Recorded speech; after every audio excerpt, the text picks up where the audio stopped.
longer we'll be here. We have a business here. We have a house here. You know, we'll see what comes around next year. But, you know, where my wife and I would put any of our weight going forward is into school choice.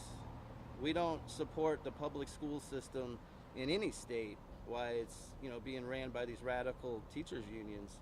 So where we'd like to see it, where we'd like to put our support is into school choice. I think that's real important. And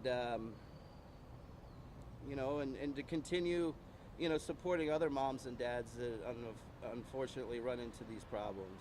You know, we get emails and calls from people from across literally the world that say that, you know, this just isn't happening to them, us, it's happening to them too.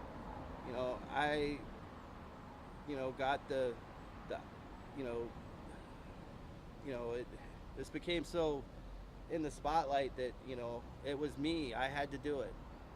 And it's time for all moms and dads, grandmas and grandpas. You know, I lit the torch. I burned down the town. Now it's time for you guys to pick it up and move it forward.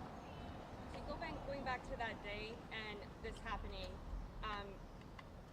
would your daughter's name have come out into the public had this event not happened? And would she have been subjected to this bullying, this type of behavior, had this event not happened at that meeting? Would you have come forward and spoken out about what had happened to her if this whole event didn't happen? That's a tough question, because by me not speaking out right away, it resulted in another child being assaulted. And that bothers me. It bothers me a lot, you know, that I trusted, you know, the, you know, law enforcement and the prosecutor's office and the school system, you know, to protect the children, and they didn't. So, you know, and I didn't go to the school board to speak. You know, that lady came to me, accosted us. You know, I didn't ask for that. I didn't ask for the police to grab me from behind. After that, you know, unfortunately, the rest is history. I can't. I got handed to me what I got handed, and I had to turn it into something.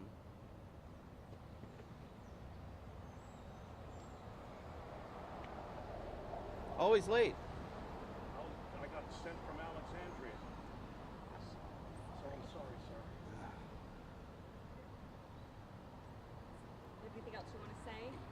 Well, you know, one last thing, you know, I do want to thank everyone, you know, here in Loudoun and across the United States and even abroad, you know, for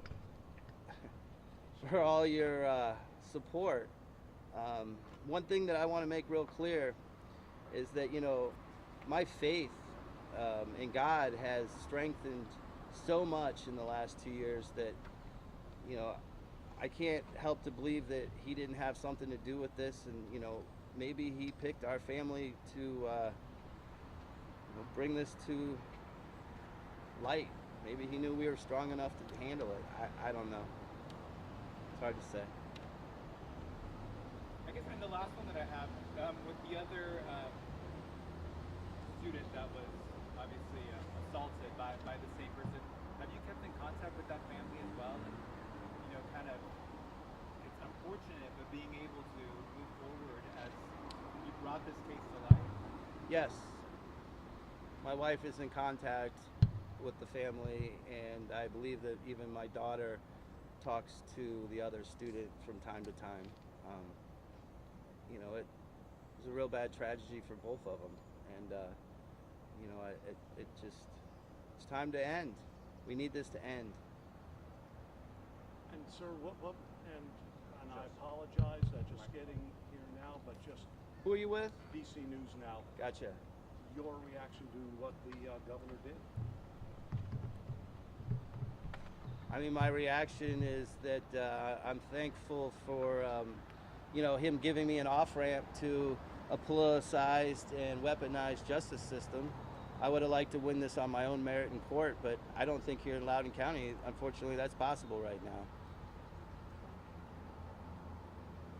And, you know, looking back on all this, how tough has this ordeal been for all of you been a tough ordeal. It's cost me so much family time and treasure that could have been spent somewhere else. It's unbelievable.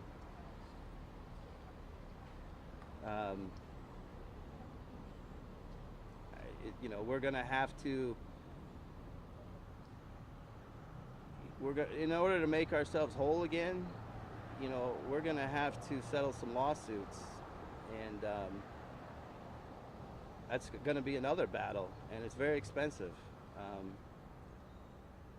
You know, one thing that I just thought of that is a good question is one thing that people don't know is that if Loudoun County as a whole hadn't have screwed up so bad and allowed this second assault to happen, they had the Smith family pushed into a ball, into a corner, and ready to push us off a cliff, never to be heard from again.